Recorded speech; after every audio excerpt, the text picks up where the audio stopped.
Hey everybody, welcome back to another 10-minute Marvel video.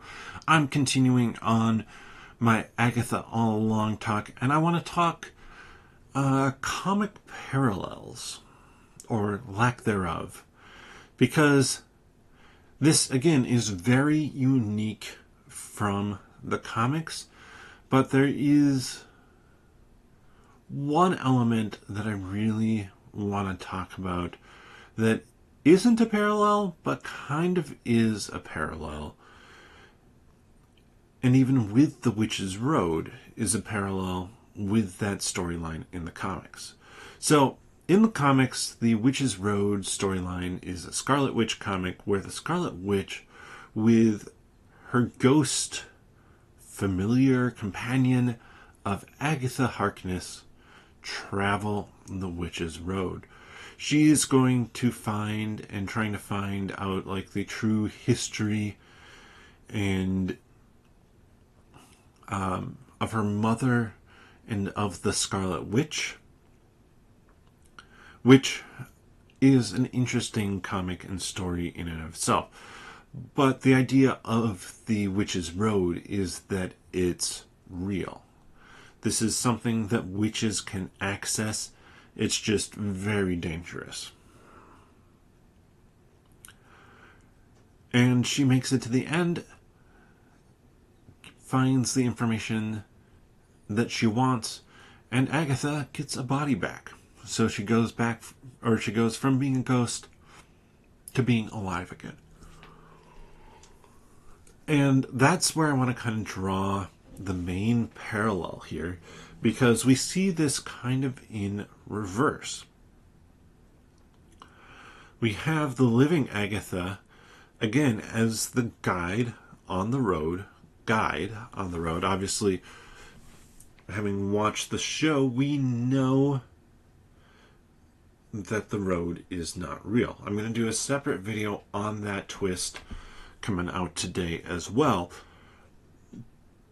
But in the end, she becomes Billy's guide as a spirit. And I kind of like how they did pull that idea of her being this ghostly teacher, kind of piece of wisdom for a witch who doesn't really know enough about themselves.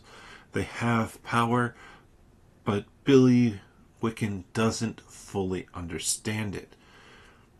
So that element, I think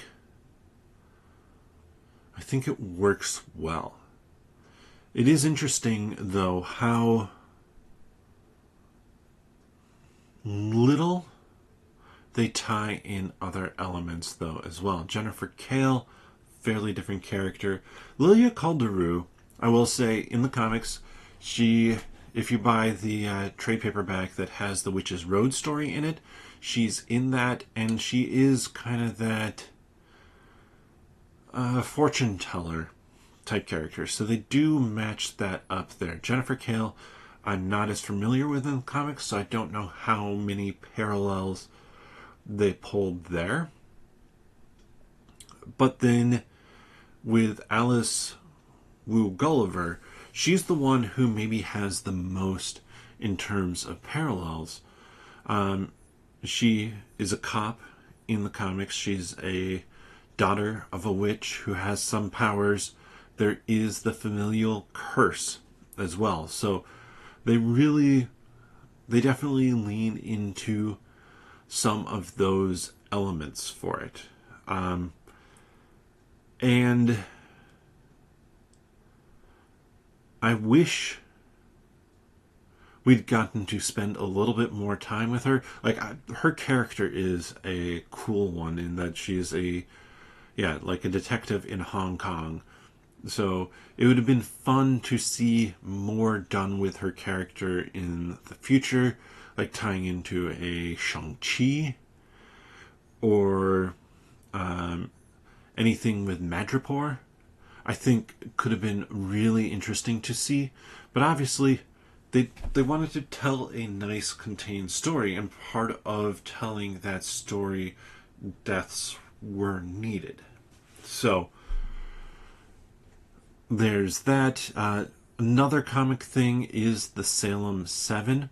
Now, the origins of the Salem 7 are different in the comics. They actually tie in with Nicholas Scratch more so, who, I mean, that is another comic reference, though how it's handled here obviously is very different. But yes, 7 witches, the animal forms, that is truly, like, that's part of the comics as well.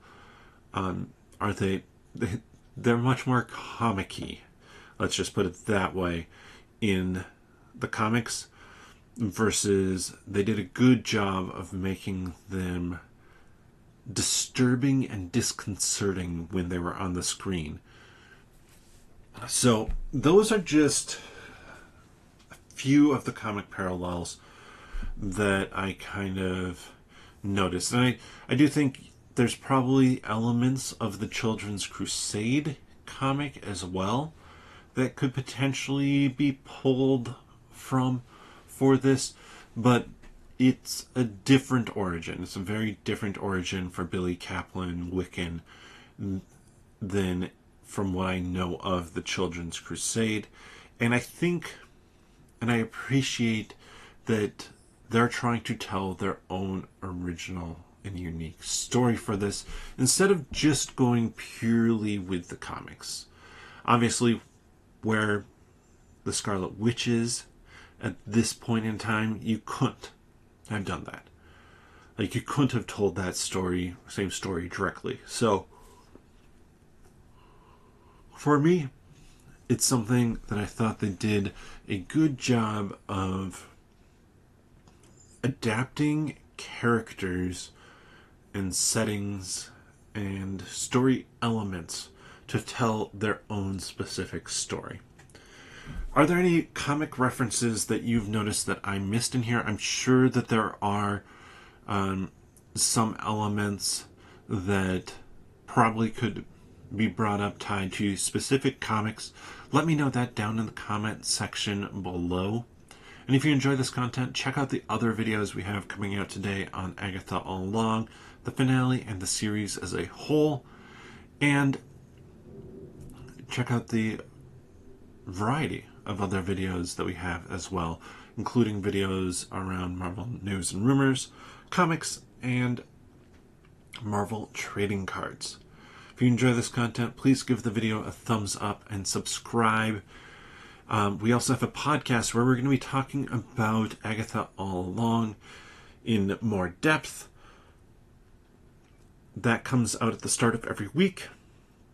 You can find the podcast here by clicking on the channel and then the podcast tab, or you can get it wherever you get your friendly neighborhood podcasts from. But with that, we'll see you next time.